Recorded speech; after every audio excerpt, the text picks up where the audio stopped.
Hello guys, welcome back again to my channel. Bersama saya Hansen di sini, dan seperti biasanya setiap harinya saya akan buatkan video seputar cryptocurrency. Apa kabar kalian hari ini semuanya? Semoga dalam keadaan yang baik-baik saja.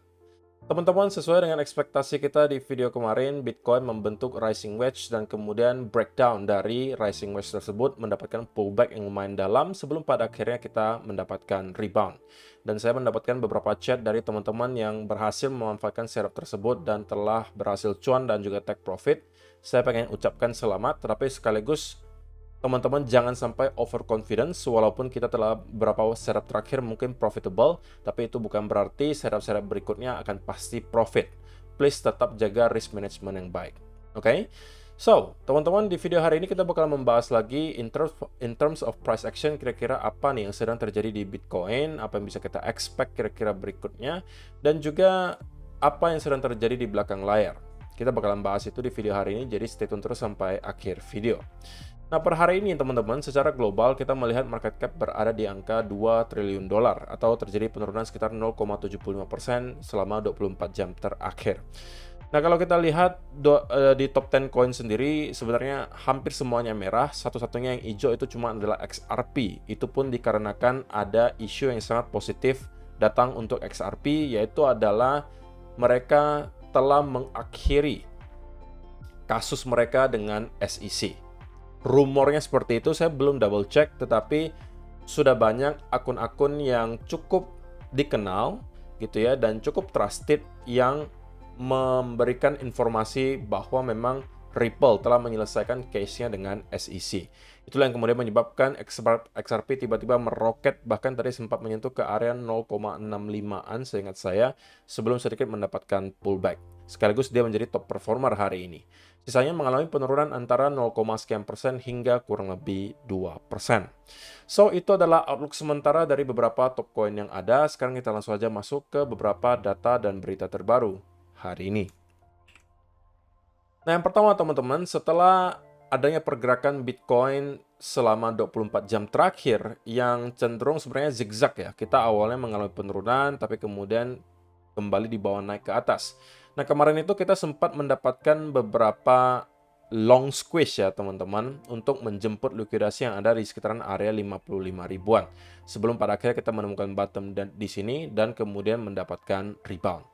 Nah, kalau misalnya kita zoom out teman-teman ke time frame yang lebih besar di 1 mingguan dan juga di 1 bulanan gitu ya, kalian bisa dengan sangat jelas melihat bahwa untuk sekarang angka likuidasi yang paling besar sudah jelas berada di atas, bukan lagi di bawah.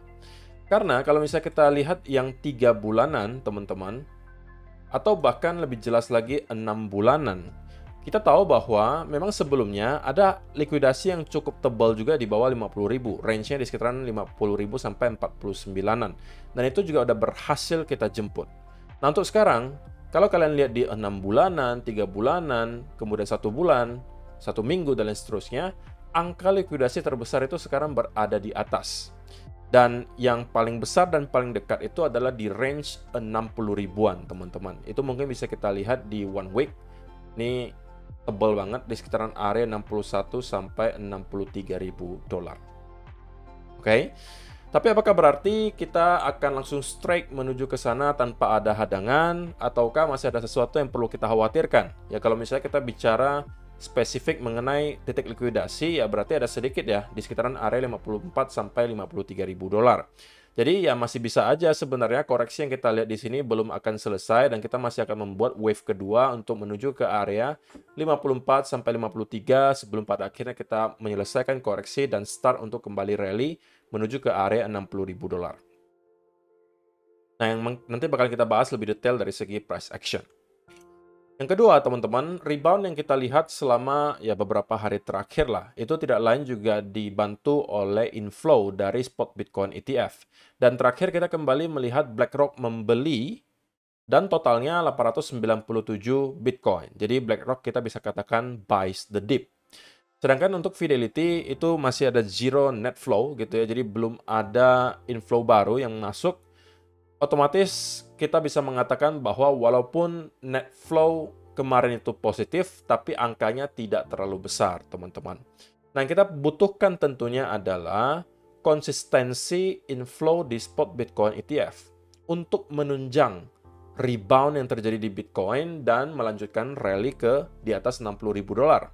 Kalau misalnya kita melihat banyak sekali part yang muncul dibarengi juga Bitcoin ETF yang tidak membawa inflow, maka itu yang kemudian bisa menjadi sebuah kekhawatiran. Apakah Bitcoin akan mendapatkan koreksi lebih dalam daripada apa yang kita lihat beberapa hari terakhir, ataukah kita akan kemudian melihat inflow konsisten positif dan menunjang Bitcoin untuk terus mengalami rebound yang lebih signifikan, mungkin bisa jadi break di atas 60.000 dolar. Yang menurut saya pribadi sebenarnya tidak akan terlalu mudah harusnya untuk dilakukan, tapi itu tentunya ada possibility untuk terjadi. Yang berikutnya, teman-teman, ini ya harusnya bisa menjadi satu berita baik lah ya. Walaupun angkanya mungkin tidak besar kalau kita convert ke dalam bentuk US dollar, tetapi ada salah satu lagi public company dari Jepang bernama Metaplanet yang sudah sebelum-sebelumnya pernah kita bahas ya, selalu membeli Bitcoin. Angkanya tidak kecil-kecil banget, tapi juga kalau misalnya kita convert ke dalam bentuk US dollar, itu 1 juta dolar. Kalau misalnya dalam bentuk yen itu 1 billion yen. Tapi intinya teman-teman, ini adalah berita baik. Karena kalau misalnya perusahaan-perusahaan lain di Jepang kemudian melihat Metaplanet ini performanya baik, salah satunya dipengaruhi oleh Bitcoin misalnya, maka itu bisa menjadi contoh dan membuat perusahaan-perusahaan lain kemungkinan mengadopsi dan melakukan hal yang sama. Nah, itu yang kemudian akan menjadi dampak yang lebih positif lagi, teman-teman. Sama juga kalau kita bicara di Amerika Serikat. Mungkin awalnya tidak semua bank pro terhadap Bitcoin dan cryptocurrency, sehingga tidak menawarkan jasa apapun. Tapi kalau kalian lihat sekarang, bank-bank terbesar di Amerika Serikat itu rata-rata antara menawarkan jasa kustodian, menawarkan Bitcoin ETF, atau menawarkan jasa trading Bitcoin dan juga kripto. Semuanya. Kalian mau bicara Goldman Sachs, mau bicara Morgan Stanley, mau bicara BNY Mellon, semuanya sudah mempunyai exposure di cryptocurrency. Dan itu diawali oleh satu bank gitu kan, yang kemudian dilihat, wah ini rupanya ada peluang nih, ya mereka ikutan. Sama juga kalau misalnya kita melihat ada satu negara, ini bukan negara kecil, Jepang teman-teman. Ya secara luas daerah negaranya memang tidak besar, tapi perekonomiannya kan tidak kecil teman-teman.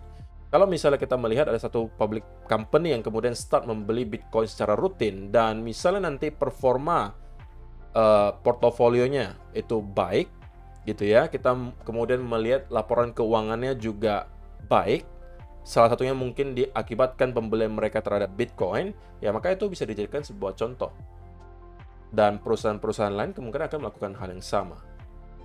Jadi ini adalah awal yang baik, teman-teman. Oke? So, itu adalah beberapa data dan berita hari ini yang pengen saya sampaikan untuk kalian. Sekarang kita masuk ke chartnya Bitcoin dan saya pengen langsung mulai dari 1 hour chart. So, teman-teman, apa yang kita bahas di video kemarin adalah bahwa ada potensi pembentukan rising wedge di Bitcoin. Dan saya sampaikan, jika kita memang sampai berhasil untuk breakdown di bawah area rising wedge tersebut, maka ini bisa menjadi peluang untuk short. Nah, saya secara pribadi kemarin masuk shortnya itu di sekitaran range 56.700-an. Ini karena closing 15 minute candle-nya di sini, teman-teman. Dan saya protect diri saya itu di atas area ini. Dan saya berhasil mendapatkan risk to reward ratio kurang lebih 2:1. Saya memang tidak menargetkan terlalu jauh gitu ya. Kalaupun teman-teman protect diri kalian di sini, ya kalian berarti cukup targetkan sampai ke area range 55 ribuan atau 56 ribu bahkan. Di sini sudah 2:1. Ini tergantung ya, kalian taruh stop loss di sebelah mana. Harusnya keduanya sudah hit take profit. Jadi kalau misalnya teman-teman ada yang sempat memanfaatkan setup ini, mungkin boleh absen dulu di kolom komentar. Apakah kalian berhasil cuan ataukah kalian ketinggalan setupnya? Kasih tahu saya di kolom komentar di bawah. Nah, setelah kita kemudian nyampe di sekitaran area range di sini, kita membentuk semacam konsolidasi dan kalau misalnya diperhatikan teman-teman, kita kemudian membentuk ada beberapa bottom di sini. Ini bahkan ada 1, 2 berkali-kali percobaan untuk breakdown tapi tidak berhasil dan kita justru membentuk semacam trendline di sini. Atau kalian mungkin bisa katakan semacam penan lah gitu ya, atau symmetrical triangle, apapun itu. Dan kemudian kita breakout dan mendapatkan push yang lumayan signifikan ke sekitaran area range 57 ribuan. Nah, kemudian teman-teman, pertanyaannya, sekarang apakah masih ada nih peluang yang bisa dimanfaatkan? Jawabannya belum ada. Alasannya kenapa belum ada? Ya karena sekarang kita sedang berada di pertengahan area support and resistance. Yang kedua, kita tidak mendapatkan ada pattern apapun yang bisa dimanfaatkan. Kalau kemarin beda cerita. Kemarin memang kita juga berada di pertengahan area support and resistance, tetapi kita mendapatkan adanya pattern rising wedge. Nah, itu bisa kita manfaatkan. Nah, jadi antara salah satu, teman-teman harus tunggu kita ketemu dengan area major support atau resistance untuk mencari setup berikutnya, atau ada pattern berikutnya yang kemudian muncul di sini yang bisa membuat teman-teman mencari setup berikutnya. Nah, karena rising wedge di sini sudah kita invalidasi di sini, maka saya akan hapus saja ya. Nah, sekarang teman-teman, apa yang bisa kita manfaatkan berikutnya? Kalau misalnya pergerakannya, kita bahas dulu kalau misalnya Bitcoin kembali mengalami koreksi. Ini kan ada 3 opsi nih teman-teman. Antara kita dari sini akan langsung nyampe ke area 60.000, artinya meneruskan rally, atau kita masih akan konsolidasi selama beberapa waktu di sini sebelum pada akhirnya kita rally, ya kan? Atau opsi ketiganya kita justru akan kembali nge-retest ke area 50.000, worst case-nya break di bawah area itu. Itu kan semua possible scenario-nya. Nah, kita sebagai seorang trader, teman-teman, tugasnya bukan menebak skenario mana yang akan terjadi. Kita hanya beradaptasi dan memanfaatkan apa yang market kasih ke kita. Jadi kita perlu clue lebih lanjut untuk sekarang. Kalau misalnya kita nyampe ke sekitaran area range 50.000, ini skenario bearish-nya ya, dan kemudian mendapatkan ada reversal pattern dari sini, saya masih tetap akan manfaatkan setup tersebut, teman-teman, untuk kemudian long. Karena saya long di area major support. Skenario yang satunya, kalau kita langsung nyampe ke area 60.000 dan membuat reversal pattern juga di atas, apakah itu bentuknya double top, triple top, atau misalnya head and shoulder, apapun itu yang menunjukkan bahwa kita akan kembali reverse ke bawah, maka itu juga akan saya manfaatkan. Ya kan? Atau skenario yang ketiga, kita mendapatkan pattern di sini, teman-teman. Pattern yang lebih besar. Bisa dalam bentuk bull flag di sini, bisa dalam bentuk misalnya triangle di sini. Nah, kalau misalnya kita mulai membentuk pattern di 4 hour, nah itu mungkin baru bisa teman-teman kembali manfaatkan. Ya, skenario idealnya menurut saya pribadi ya, teman-teman, paling idealnya adalah kita membuat wave kedua lagi dari sini. Lebih jelasnya mungkin kita zoom in ke time frame kecil ya. Saya tidak mengatakan bahwa skenario ini yang mempunyai probabilitas terjadi sekarang, tapi ini adalah skenario yang menurut saya paling ideal. Adalah bahwa kita membuat wave kedua dari sini, break di bawah area 54.400 di sini, karena banyak sekali titik likuidasi di area ini.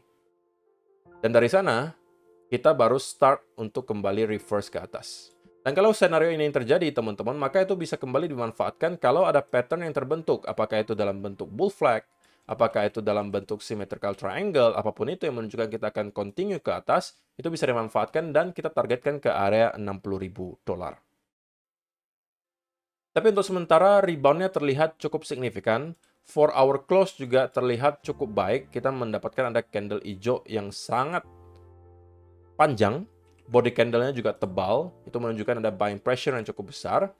Tetapi kita masih belum berhasil untuk clear di atas area 57.700 sampai 800 sebagai area high terakhir di sini. Nah, kalau kita berhasil clear di atas area ini dengan manner yang meyakinkan, maka area 60.000 saya rasa akan kita tuju ya, teman-teman. Dan kemungkinan kita bisa sedikit break di atas 60.000 sebelum pada akhirnya mendapatkan pullback. Kenapa? Karena kita tahu area 60.000 pasti banyak yang rebutan short. Gitu kan, karena ini adalah area major resistance. Nah, itulah juga salah satu kenapa pentingnya kita menunggu setup. Kalau misalnya teman-teman baru melihat Bitcoin menyentuh 60.000 dan langsung buru-buru short, gitu kan, ya kalian bisa berpotensi mendapatkan setup yang sangat tidak rapi. Dan kita bisa aja justru langsung breakout ke atas. Apa yang akan kalian lakukan? Kalau misalnya kalian disiplin, itu masih bisa tertolong. Kalian mungkin bisa langsung cut loss. Tapi kalau kalian nggak disiplin, kalian tidak menaruh stop loss, kalian pasti bakalan bingung, mau keluarnya di mana nih? Saya masuknya di 60.000, sekarang harganya di 62 misalnya. Kalian pasti mikir, ah udahlah, nanti paling turun lagi gitu loh. Nah, itu yang kemudian mulai menjebak lagi. Dan harganya kalau misalnya terus naik bagaimana? Nanti kalian averaging lagi, averaging, ujung-ujung apa? Liquid lagi. Ya lalu kalian ulang lagi dari cycle awalnya. Kalian mulai disiplin lagi, kalian mulai kemudian profit gitu kan, kemudian win streak, kemudian overconfidence, start lagi kemudian jadi tamak gitu kan, greedy, dan kemudian tidak lagi memakai stop loss, kemudian tiba-tiba loss streak, kemudian liquid lagi. Ya gitu aja. Kalau misalnya kalian terus-menerus tidak disiplin dan konsisten menerapkan risk management, itu yang akan terus kalian lakukan selama bertahun-tahun. Sekalipun kalian udah bertahun-tahun menjadi traders, kalau kalian masih belum bisa keluar dari cycle itu, maka kalian tidak akan bisa profit konsisten. Jadi, teman-teman, kalau misalnya kita nyampe ke area 60.000, ini makanya saya selalu sampaikan, kalau kita nyampe ke area tersebut dan ada reversal pattern, dari sana baru akan dimanfaatkan. Tapi kalau nggak ada reversal pattern, ya udah berarti nggak usah nggak ada yang bisa dimanfaatkan, teman-teman. Sekalipun kalau kita langsung drop dari sana, ya berarti memang bukan rezeki. Karena memang tidak ada setup yang dihasilkan di sana. Sesimpel itu. Ya kan? Tapi, kalau misalnya teman-teman tetap konsisten, disiplin, maka kalian bisa terhindar dari hal-hal yang tadi saya sampaikan. Kalau kalian langsung short, tiba-tiba dia naik, ya kalian ribet kan? Kalau misalnya kalian tidak sempat short di sini karena nggak ada setup, ya berarti kalian terselamatkan. Oke? Jadi teman-teman, untuk sementara, karena kita melihat di 15-minute chart juga rally-nya terlihat cukup kenceng ya di sini, maka bias saya untuk midterm ya tetap masih bullish gitu ya, masih bullish tetap. Tetapi saya nggak tahu apakah kita akan langsung strike dari sini menuju area 60.000 ataukah masih ada wave kedua dari sini yang kemudian kita menyelesaikan koreksinya dan ke area 60.000. Oke? Nah, mungkin akan ada sedikit clue yang bisa kita lihat kalau misalnya Bitcoin kemudian membentuk semacam pattern di time frame kecil, ya kan? Untuk mungkin bisa memberikan kita sedikit clue skenario mana nih yang mempunyai probabilitas lebih besar terjadi. Kalau rupanya dari sini kita membentuk misalnya ada ascending triangle, teman-teman, maka ya kita berarti bisa expect Bitcoin akan meneruskan kenaikannya dari sini. Ya kan? Atau kita breakout dari area 57.700 dan start mendapatkan bull flag misalnya. Ya itu juga sama. Kita bisa expect 60.000 akan kita tuju. Tapi kalau misalnya kita dari sini terus bleeding out gitu ya. Dan kemudian start membentuk lagi bearish continuation pattern mungkin dalam bentuk bear flag seperti apa yang teman-teman lihat di sini. Yaitu berarti pertanda dari market bahwa kita sepertinya akan kembali sell off ke bawah. Dan ini bisa membentuk wave kedua dan atau bahkan ketiga sebelum pada akhirnya kita menyelesaikan koreksinya dan ke area 60.000 dolar. Oke, jadi untuk sementara saya rasa itu aja sih yang perlu saya sampaikan di video hari ini. Ingat teman-teman, kalau misalnya kalian telah berhasil profit dari setup manapun yang telah kita hasilkan selama beberapa hari terakhir, jangan sampai kalian jumawa, overconfidence, dan kemudian masuk ke setup yang tidak rapi dan menggunakan leverage yang semakin besar. Itu adalah sebuah jebakan, teman-teman. Jangan kalian lakukan. Oke? Itu aja. Terima kasih untuk kalian yang telah menonton sampai selesai video hari ini. Semoga bermanfaat untuk kalian semua. See you in the next video, guys. Bye-bye.